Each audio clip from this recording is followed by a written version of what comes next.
For years, Ed China was the calm genius behind the bench on Wheeler Dealers, the man who made impossible repairs look effortless, explaining every nut and bolt with a patience that made even the most complex mechanical jobs seem simple. Viewers around the world admired his towering frame, calm demeanor, and endless curiosity. He wasn't just fixing cars. He was teaching, guiding, and inspiring people to believe that anything could be rebuilt with time and passion. Then one day he vanished. In March 2017, after more than a decade on the show, Ed China shocked millions of fans with a quiet announcement.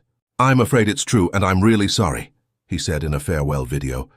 "After 13 years of making Wheeler Dealers, I'm now going to be leaving the show." The internet exploded with disbelief. Why would someone walk away from a hit series that had made him a household name?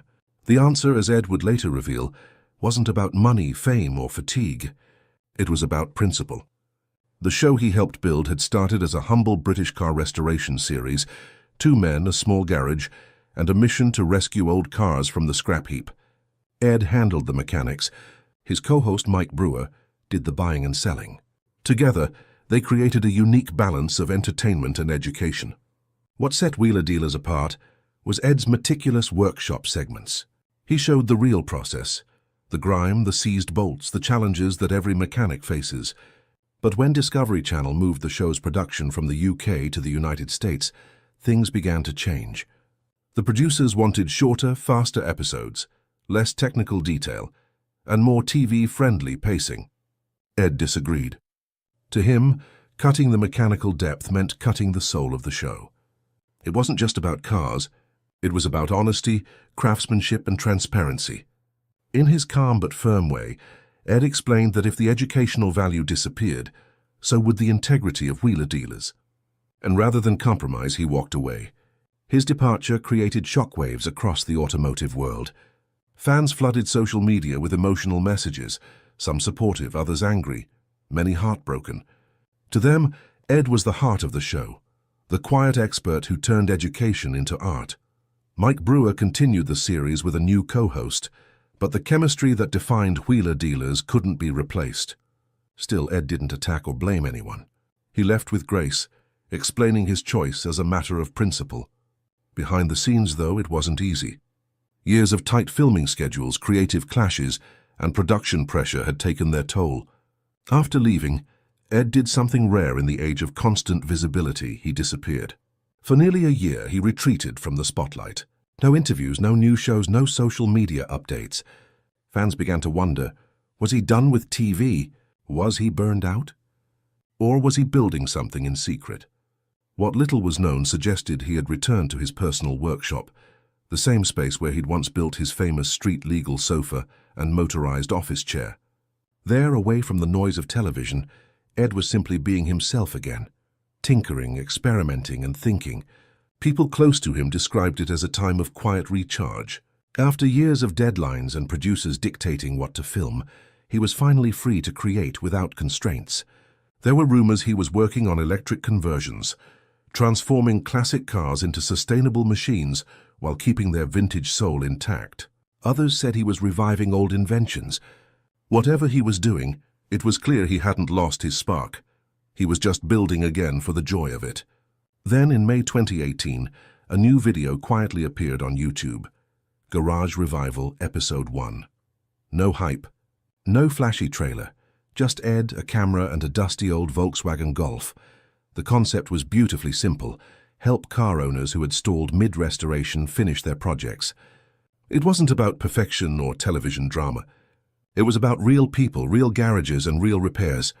The show captured what fans had missed most: authenticity.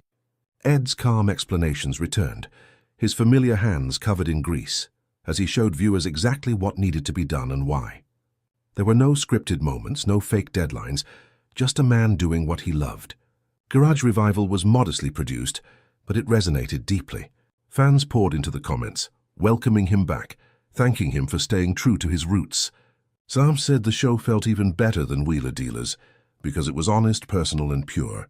Behind the scenes, Garage Revival was also Ed's experiment in independence. Without studio backing, he could shape every frame exactly how he wanted. The slower pace, the educational tone, and the hands-on realism were all his. It wasn't about chasing fame. It was about reconnecting with the essence of why he loved engineering in the first place. And it worked. The series didn't need to dominate television ratings. It found its home online, where authenticity mattered more than production polish.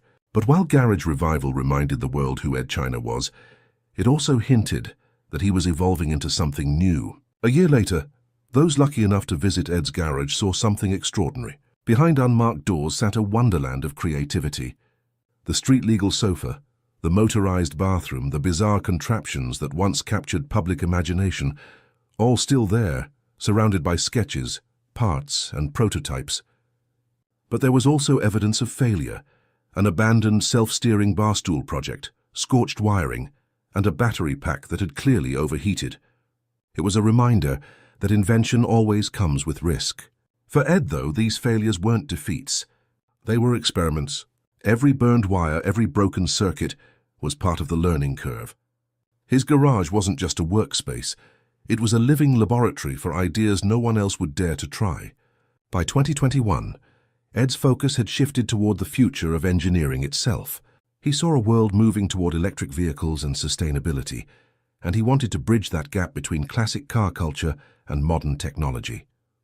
That year, he launched Ed China's Workshop Diaries on YouTube, a new series that invited viewers directly into his world.